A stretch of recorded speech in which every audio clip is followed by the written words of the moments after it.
Espíritu Santo de Dios, te damos la bienvenida esta mañana. Sabemos que tú pones el querer como el hacer, Señor. Ha sido catastrófico, Señor. Pero hoy redarguimos nuestro espíritu, Señor, y queremos conocer mucho más de tu palabra. Queremos conocer mucho más de ti. Queremos saber y conocer de Jesús, Señor. Por eso este ministerio es tan poderoso, Señor, porque vamos a conocer de Jesús y vamos a ir caminando poco a poco y vamos a ir entendiendo y vamos a ir internalizando estos conceptos, estas enseñanzas, Señor, porque tú eres un Dios, eres justo, Señor, y que quieres que tu pueblo crezca, quieres que tu pueblo se compenetre contigo, Señor, para poder ir todos en un mismo sentir, en un mismo sentido, para pertenecer verdaderamente a ese cuerpo maravilloso donde tú, Jesús, eres la cabeza y nosotros somos todo lo demás, Señor. Te damos gracias, Señor, por un domingo más, por este domingo tan bonito, tan maravilloso, Señor. Bendecimos a los autobuses, Señor, para que su regreso sea verdaderamente de gozo, sea tranquilo, haya victoria, Señor. Bendecimos este domingo para que la palabra que sea impartida en esta iglesia sea de bendición para cada una de las personas que la vienen a oír, Señor, para que sea de un verdadero crecimiento espiritual, Señor. Gracias te damos, Padre amado, y hoy te damos un fuerte aplauso.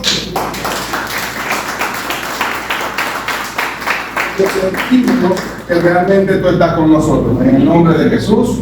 Amén y amén. Bienvenidos sean todos a la iglesia este domingo, que sea especial para todos. ¿Quiénes vienen por primera vez?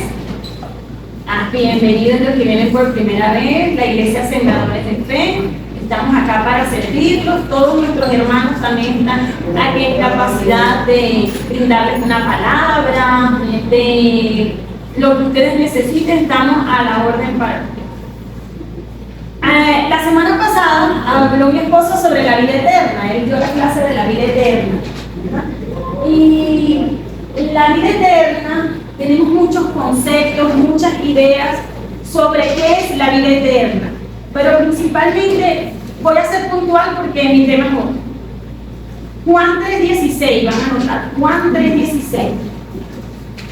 Dice la palabra: de tal manera amó Dios al mundo que ha dado a su único Hijo para que todo aquel que en Él cree no se pierda, mas tenga vida eterna.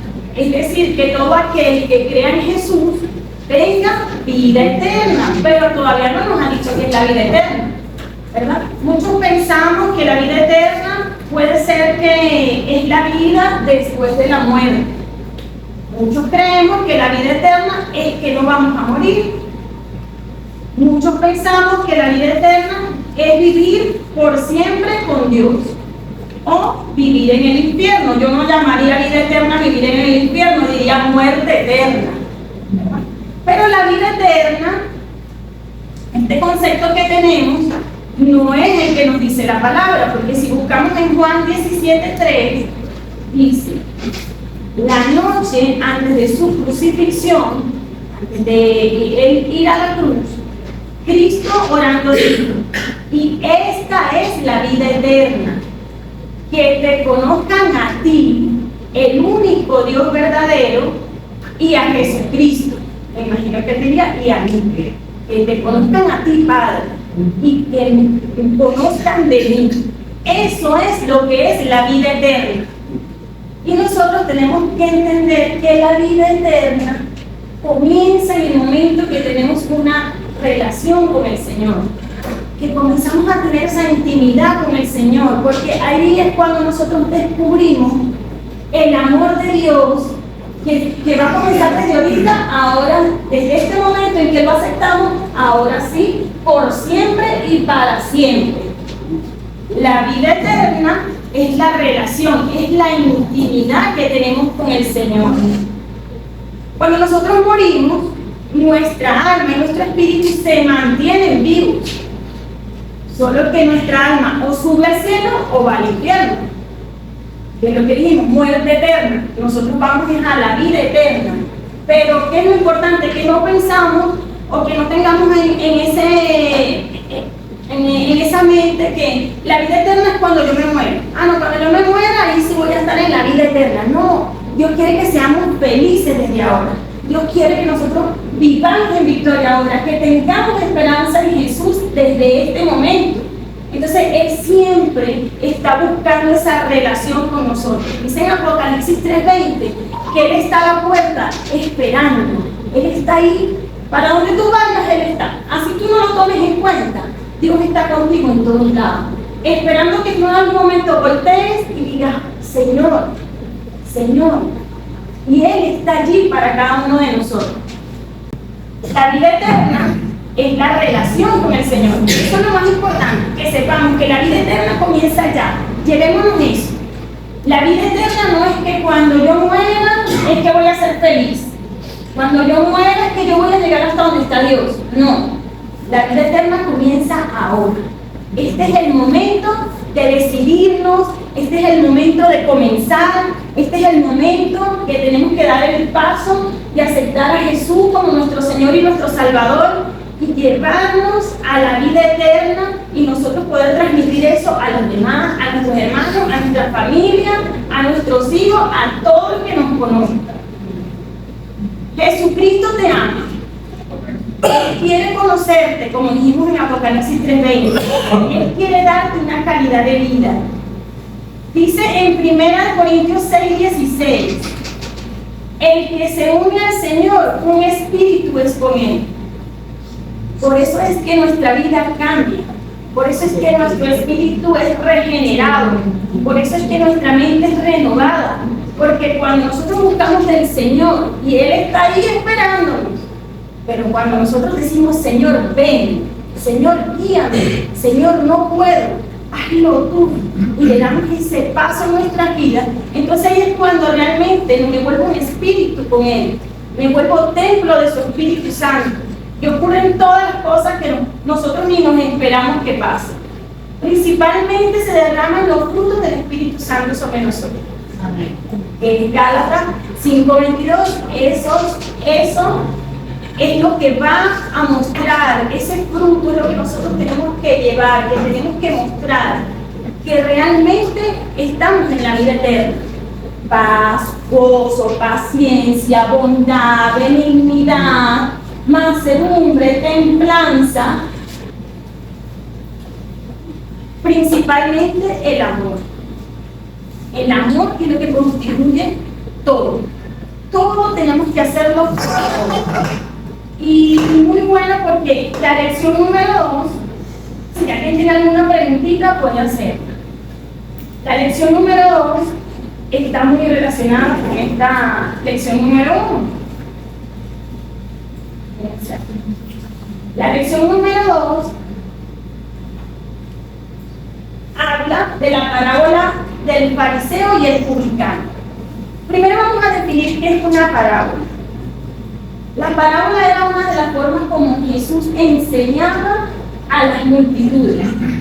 Él quería llevar la vida espiritual a la vida natural para que esas personas pudieran entender más fácil lo que Dios tenía, ¿verdad?, para cada uno de nosotros, para sus hijos. Pero seguía siendo la parábola un misterio. Usted ve una parábola y no la va a entender tan fácilmente. Usted va a leer una parábola y no enseguida va a decir, no, semilla es palabra. No, las parábolas tienen misterio y tienen secretos guardados. Que a medida que escudriñamos y aprendemos más, es cuando nosotros realmente vamos a saber que el Señor, por medio del Espíritu Santo, por medio de la oración, nos reveló, nos dejó en esa palabra, en esa parábola que Él dijo.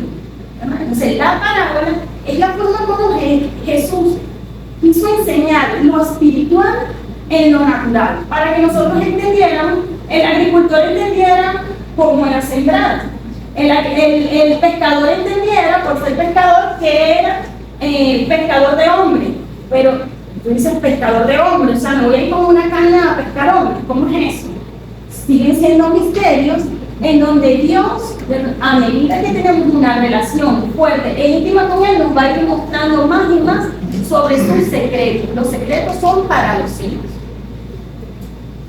Entonces, ya sabemos que es una parábola. Vamos a hablar sobre Lucas 18, 9, 14. Quien tenga Biblia,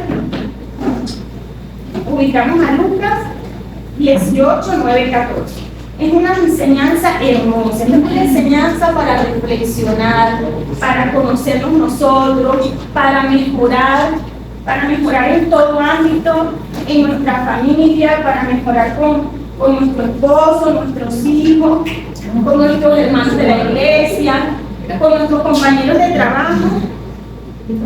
Y esa es la guía, que es la Biblia. Es para nosotros vivirla, para hacerla. Dice en la 9, a unos que confiaban en sí mismos como justos y menospreciaban a los otros, dijo también esta parábola. Dos hombres subieron al templo a orar. Uno era fariseo y el otro era publicano. La voy a leer completa y luego la vamos a estudiar. Dos hombres subieron al templo.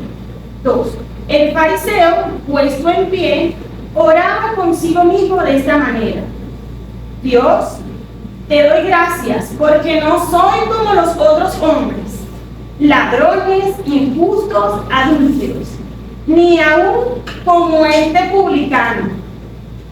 Ayuno 2 veces a la semana, doy diezmo de todo lo que gano. Mas el publicano, que estaba lejos, no quería ni alzar los ojos al cielo, sino que se golpeaba el pecho diciendo: Dios se propició a mi pecador. Os digo que este descendió a su casa justificado. En la época ellos tenían una intención, que era leer la palabra, aprenderla y entregársela al pueblo, dar estudios al pueblo para que ellos conocieran la palabra, literal, que aprendieran la palabra, todo lo que ahí dice, todo lo que allí se menciona, ¿verdad? Pero ya vamos a ver cuál fue la falla del fariseo. Los nasenios, ellos eran muy delicados, ellos no se querían contaminar con nadie, con las prostitutas no se juntaban porque se contaminaban, no se juntaban con los ladrones porque se contaminaban. Nosotros ya no vemos eso de esa manera, nosotros vemos al contrario, que nosotros venimos como luz a traer luz a la tiniebla. Y nosotros tenemos que relacionarnos con todo aquel que necesite conocer de la palabra. Nosotros no venimos a apartarnos, a sentirnos mejor o superior. Nosotros venimos a traer más bien a ellos el conocimiento de que ellos pueden ser salvos, de que Jesús los ama, de que Dios los ama, de que Dios los va a salvar y de que la oportunidad es para todos los que creen. Amén. Para todos los que creen. Los celotes ellos estaban bajados, peleando y odiando a los romanos. Esos eran los 4 grupos que existían en aquella época. Entonces, los fariseos eran los mejores, y sin embargo Jesús nos comparó o nos trajo la reflexión con respecto a ellos, que aún siendo los mejores había unas fallas importantes. La palabra realmente fariseo significa separado, alguien tan religioso que en otro sentido diría: no me contamines, como decían los asenios. Ellos tenían conocimiento, se sabían la palabra, sí se la sabían, se esforzaban por aprenderla y se esforzaban por transmitirla, pero tenían una falla muy importante. El otro hombre que Jesucristo mencionó fue el publicano, ¿recuerdan? El fariseo y el publicano. Los publicanos eran los cobradores de impuestos, eran conocidos como personas muy malas, gente pecadora, quienes engañaban y defraudaban, eran mentirosos, eran estafadores, eran ladrones. Ellos cobraban los impuestos de cualquier manera posible. Si te tenían que golpear, te golpeaban. Si tenían que secuestrar a tu hijo, te lo secuestraban, pero tú tenías que pagar ese impuesto como fuera. Metían grandes cantidades de dinero en sus bolsillos y daban algo de ello al gobierno romano. Así que por eso el pueblo no le tenía agrado al publicano. le tenían miedo, rabia, odio, porque ellos eran malos, hacían cosas que atacaban al pueblo. La historia continúa en el versículo 11. El fariseo puesto en pie. Acuérdense, dijo, el fariseo puesto en pie oraba consigo mismo de esta manera. Una de las cosas que vemos es que él no estaba de rodillas, estaba de pie. Estaba de pie. Y oraba consigo mismo. Y dijo, Dios, te doy gracias porque no soy como los otros hombres, ladrones, injustos, adúlteros, ni aún como este publicano. Yo quiero que tú notes eso. ¿A quién le estaba orando?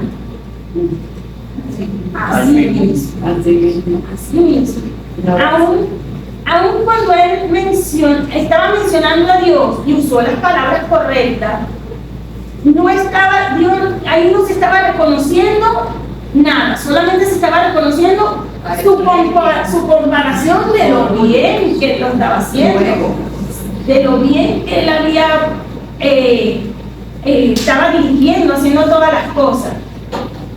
Él dijo, Dios, te doy gracias porque no soy como los otros hombres. Este fariseo, este hombre religioso dijo, no soy como los otros hombres, que sí son pecadores. Señaló, ellos sí son pecadores, pero yo no. Yo sí lo hago bien. Yo sí leo la palabra, yo sí me lo aprendo, yo sí me la memorizo. Todo yo. Ajá. Como tú ves, él también detestaba y miraba con desprecio a otros, porque él pensaba que él era mejor. Él se sentía mejor. Eso es orgullo religioso. Muy bien. El versículo 12 dice, el fariseo dijo, ayuno 2 veces a la semana. Eso no le dice. Y doy el diezmo de todo lo que gano. Tampoco le dice. Él estaba diciendo, notan lo que yo hago. ¿Sabes tú lo que significa ayunar? ¿Será que ustedes saben qué es ayunar? Que significa no comer nada. Él también dio dinero a la iglesia. Él fue una de esas personas que dice, no me molesta. Yo llevo una vida buena, soy caritativo, doy dinero a la iglesia, soy perfecto. Yo hago todo bien, así que yo no quiero eso, no quiero esas cosas que los demás tienen. Veamos lo que sucede con el cobrador de impuestos. Ahora vamos a ver la otra parte. Él se revisaba de acuerdo a su propia verdad.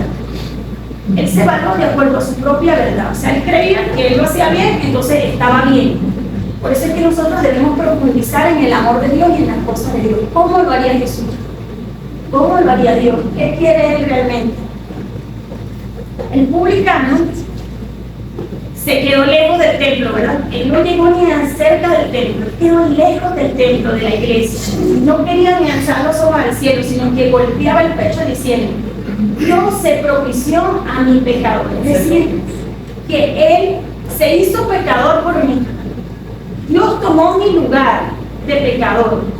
Noten dónde estaba Él parado. Él estaba lejos, Él no entró a la iglesia. Él estaba tan avergonzado de su vida y de las cosas que él había hecho que se quedó lejos. Y aún no miró hacia arriba, no levantó ni los ojos. Él sabía que había hecho mal, sabía que era pecador, que engañaba, que defraudaba. Y el Espíritu Santo redarguyó, entró. Cuando la Biblia habla de golpearse el pecho en el Antiguo Testamento, dice que muchas veces ellos rasgaban su vestido. Esto era símbolo de humillación, de dolor, de humildad, de reconocer. Así. Es decir, muchas veces ellos rasgaban su vestido. Eso era una manera de decir, lo siento. Señor, lo siento por lo que he hecho. Era un signo de arrepentimiento, un corazón arrepentido y un espíritu quebrantado, al cual Dios no despreciaría, porque Dios siempre está esperando más bien ser nuestro auxilio, ser nuestro socorro. Si tú lo buscas, Él no te va a rechazar. Es el único que no nos rechaza. Al contrario, Él está esperando que nosotros digamos, sí, Señor, te acepto, sí, Señor, yo quiero conocer de ti, quiero saber de ti. Este cobrador de impuestos, como hombre pecador que era, clamó a Dios y oró. Se propició a mi pecador. Él reconoció lo que Jesús hizo. Él reconoció lo que Dios hizo, que entregó a su Hijo para ir a la cruz por nuestros pecados. Él reconoció. En el versículo 14, os digo que este descendió a su casa justificado antes que el otro. O sea, el publicano llegó primero a la salvación, llegó primero Jesús, llegó primero, él llegó bien porque él alcanzó la relación con Dios. La forma de llegar a Dios es a través de la humillación. Y la humildad. Que si nosotros tuviésemos que hacer características, vamos a hacer características de un fariseo y de un publicano. Pregunto, ¿el publicano lo hizo bien? El publicano se merecía, siendo un cobrador de impuestos, siendo un pecador, siendo un estafador, siendo un ladrón, siendo un maltratador de las personas, golpeando a la gente para que le entregara el dinero. Él se merecía llegar a la vida eterna, él se merecía el perdón. No se lo merecía. ¿Qué hizo que Dios aceptara ese publicano? ¿Qué hizo el publicano para que Dios dijera sí? Que reconoció su pecado. Amén. Sí, ahí tiene uno que aprender mucho porque este ministerio es muy poderoso porque nos enseña cómo el cristiano debe manejarse. Y en esa enseñanza que está dando Dayanita es muy poderosa porque allí dice, doy diezmo, ayudo a los pobres. ¿Qué quiere decir eso? Ahí nos da una gran enseñanza. Yo lo he sentido siempre, que nosotros como cristianos, dice la palabra de Dios, hemos sido muy desobedientes, porque la palabra de Dios dice que no sepa tu mano derecha lo que da tu izquierda, que no sepa tu izquierda lo que da la derecha. ¿Qué ha hecho la iglesia cristiana en general? Que es lo que nosotros perseguimos en Sembradores, de ser una iglesia auténtica, aunque se humille, que reconozca. Y a mí me timbra cuando, por ejemplo, yo veo en las redes que las iglesias dicen, hoy donamos 3.000 mercados y empiezan, hoy dimos no sé qué, hoy dimos juguetes y sale todo eso. Yo digo, Señor, tu palabra ha sido la transversan tanto que eso no se dice. Es en silencio, se da. Entonces ahí el Señor hubiese hecho una obra maestra en el mundo cristiano. Por eso es que el mundo cristiano está tan contaminado, porque han hecho lo contrario a lo que Dios dice. Ahí dice, yo doy diezmo. No, yo doy diezmo. Mira, yo a la iglesia, esa iglesia la están construyendo lo que es mi diezmo. Así ha sido, eso no es así.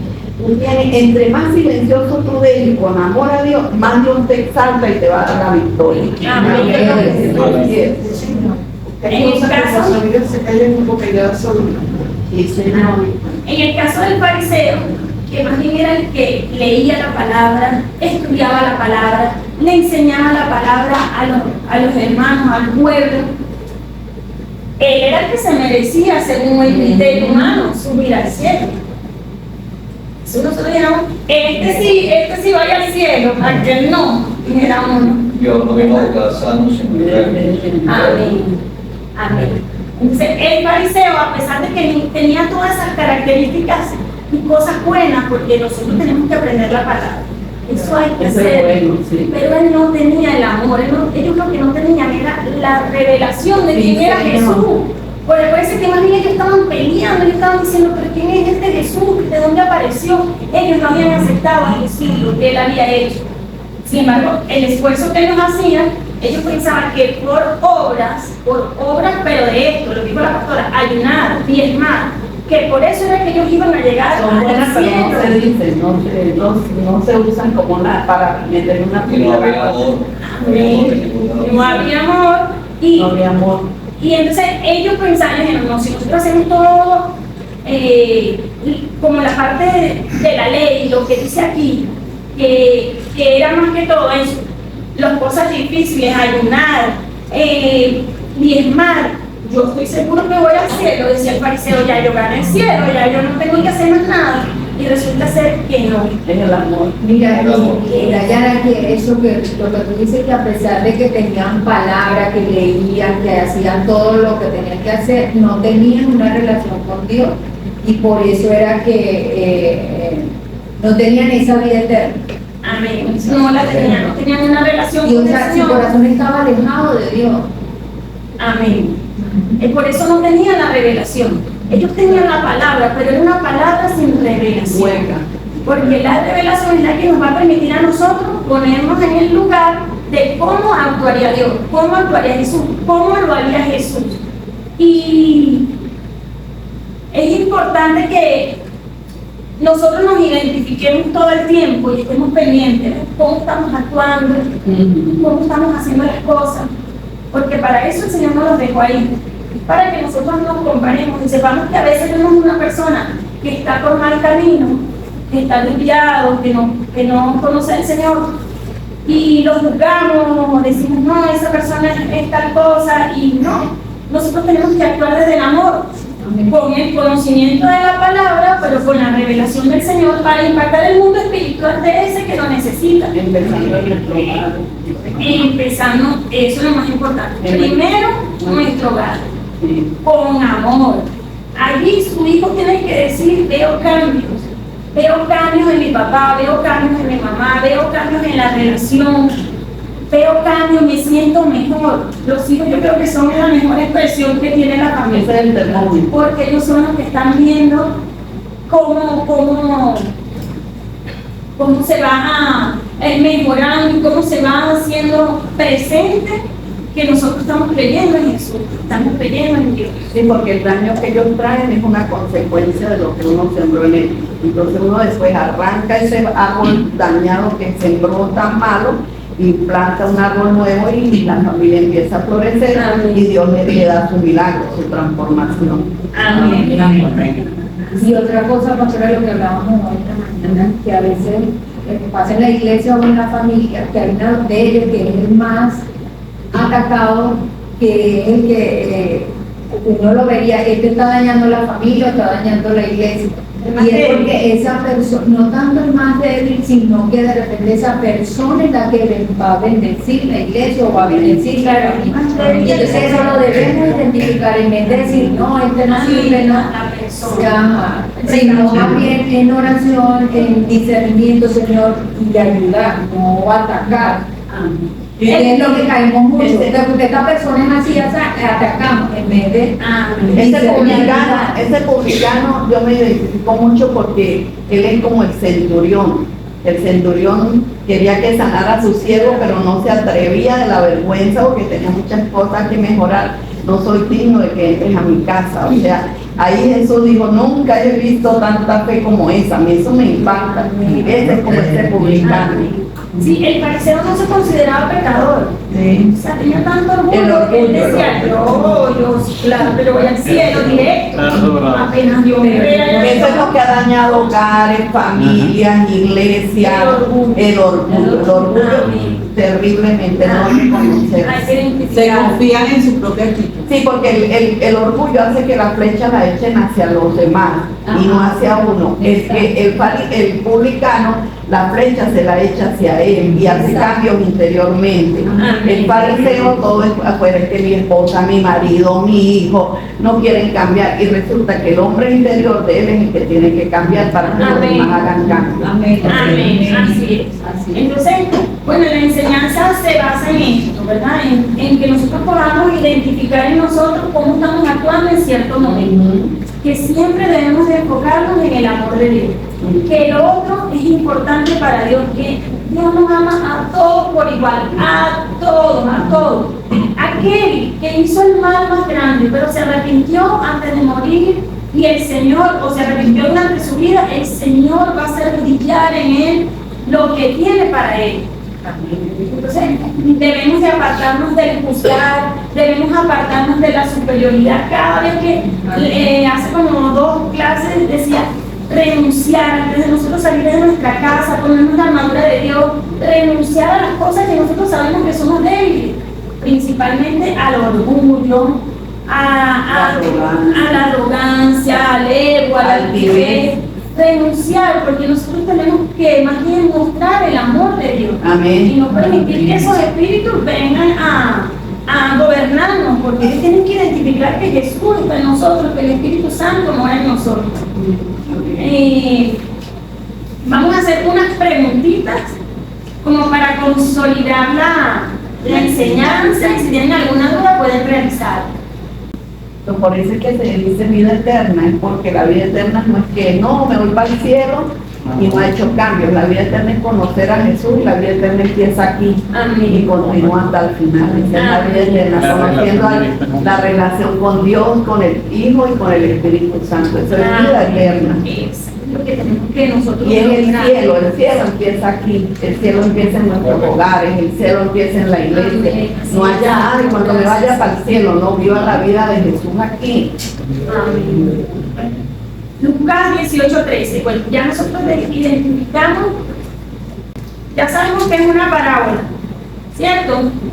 Es la forma, ¿verdad? Como Dios, como Jesús quería llevar una explicación del mundo espiritual al mundo natural, para que pudieran entender las personas que estaban allí, toda la multitud entendiera. Y entonces él que hablaba de sembrar, de semillas, porque eso era lo que había en aquella época. Él no podía hablar de carros ni de aviones, porque en ese tiempo no había, nadie iba a entender eso. Él hablaba de cosas, ¿verdad?, que las personas pudieran, bueno, quiere decir esto. Sin embargo, identificamos que siguen siendo misterios y secretos, que no todo el que lo lee lo va a entender. No, esto se entiende, la palabra se entiende con el Espíritu Santo de Dios. Con revelación a través de Con revelación. con la unción que uno tiene dentro, con el Espíritu. Por eso es que el fariseo no la entendía, porque él la discernía en la mente, en su mente, pero no en el corazón. Las palabras se disciernen en el corazón para que dé fruto. Amén, así es. Él lo sabía, pero solo llegaba hasta ahí. Busquemos en Lucas 18:9. ¿A quién le dirigió Jesucristo esta parábola? La respuesta está ahí. Está En ahí. Lucas 18 años que le Lucas 18:9. La leo y ustedes dan la respuesta. A unos que confiaban en sí mismos como justos y menospreciaban a los otros. Entonces, ¿a quién se la dirigió la palabra? A los que se creen justos. A los orgullosos, a los que creen que son superiores. Muy bien. Superiores a los demás. Ajá. Seguimos en Lucas 18:9. Orgullosos. La última parte del versículo. La gente que es farisea siempre tiene una actitud hacia los demás de acuerdo a Lucas 18:9. ¿Cuál es la actitud? ¿Con qué actitud se presentó aquí que eran los fariseos? Se creen mejores. Superiores. Se creen justos, son salvos, se merecen el cielo. Ajá. Menosprecian a los demás. No, no, aquel no. Yo digo que también se ponen como especie de juez. Sí, Muy bien, son jueces, sí señor. Lucas 18:10. 2 personas fueron a orar. Si lo dijéramos en lenguaje contemporáneo, diríamos que 2 personas fueron dice 2 personas fueron al templo a orar. ¿Cómo lo diríamos en la actualidad? Fueron a la iglesia. ¿Quiénes eran esas personas de Lucas 18:10? ¿A quién se refería? Muy bien, fariseo y publicano. En la 18:11, ¿cuál fue la oración del fariseo? Yo cumplo la ley. alabándose. Muy bien. O sea que no es bueno nada hacer eso. Por eso es que hasta cuando uno hace ayuno y no llega a algún lugar o eso, no me comía porque estoy ayunando. Eso no es correcto. O sea, uno tiene que guardar silencio.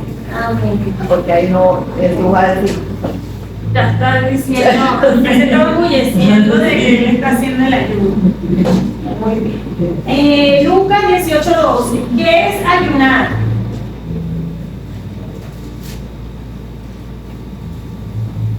Para para ellos ayunar era abstenerse de la comida. Lucas 18:12, ¿qué es dar diezmo? Es dar la 10ª parte del ingreso personal. Lucas 18:13, ¿dónde estaba parado el publicano? Te da vergüenza Con el Señor, porque él no tenía pena con el fariseo, él tenía pena con Dios. El Señor lo estaba confrontando. Amén. Había una confrontación allí. ¿Por qué? Porque le daba vergüenza entrar a la iglesia o al templo, porque era un hombre muy pecador. Y ahí es cuando ese publicano es cuando a uno lo confronta la palabra. Amén. Hasta que a uno no lo confronte la palabra, uno sigue siendo un fariseo. No, pero es que yo me porto bien, es que no agradecen. Sí, el publicano pudo haber entrado a la iglesia, no, yo también hago lo bueno, yo también, pero él reconoció. Es reconocer. Eso trae a la memoria, 2 ladrones fueron crucificados junto con Jesús. Uno le dijo al Señor, si tú eres el Hijo de Dios, sálvate. O sea, lo estaba retando. El otro creyó en él y le dijo, acuérdate de mí cuando estés en tu reino. No fue a la iglesia, no ayunó, no hizo bien, no hizo nada, pero creyó. Por eso es que nosotros vemos que cuando tú juzgas o tú no perdonas a alguien o consideras a alguien muy mal, no vale la pena. ¿Por qué? Porque el día que esa persona se arrepienta, tú sigues pensando lo mismo y en cambio esa persona ya Dios lo perdonó, ya es libre, pero no, tú en tu corazón sigues diciendo, no, pero ese fue malo, no, pero ese hizo esto, no, pero ven. O sea que realmente lo que funciona en Cristo es el corazón. Eso es todo para diezmar, para hablar con las personas, para tener un buen hogar. El corazón determina la vida de una persona. Amén. Porque el publicano bajó la cabeza y no alzó sus ojos. Por vergüenza. Por vergüenza. Por vergüenza. ¿Alguna vez has hecho algo malo que te ha impedido mirar a alguien a la cara? Reflexión. Lucas 18:13. ¿Cuál era la oración del publicano? Dios, ten misericordia de mí, porque soy pecador.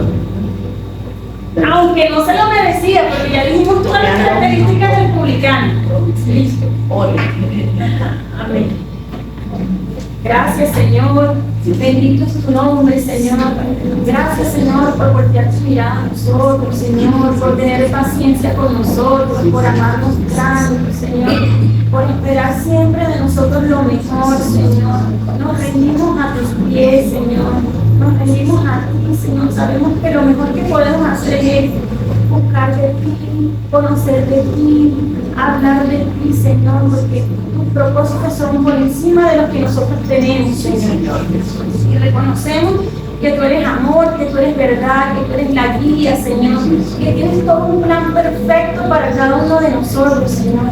Que tú vas a inundar nuestros corazones, Señor, y va a haber victoria en cada aflicción que tengamos, Señor, porque estamos contigo, con el Rey de Reyes, con el Señor de Señores, con el Alfa y el Omega, con todo lo que tú eres, Señor, el creador de todo, el que todo lo sabe, el que pudo colocar moléculas de ADN perfectas para crear un hombre, Señor, perfectas para crear la humanidad, los seres vivos, Señor, que creaste árboles para que comieran, que creaste animales para que también comieran.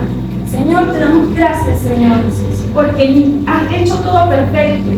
Todo lo que tú has hecho ha sido bueno, Señor, y nosotros queremos servirte, seguirte, ser tus hijos, Señor, por siempre, Señor.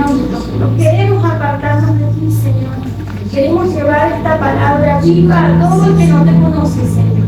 No queremos ser fariseos, Señor. Queremos ser humildes, Señor. Queremos humillarnos siempre ante ti, Señor. Míranos con compasión, Señor, porque no somos perfectos. Tenemos defectos, tenemos dificultades, tenemos malas mañas, Señor, tenemos costumbres y hábitos que a lo mejor aún no hemos superado, Señor. Pero sabemos que contigo, en la búsqueda de tu verdad, tú nos perfeccionas, Señor, y nos vas cuidando y guiando en el caminar.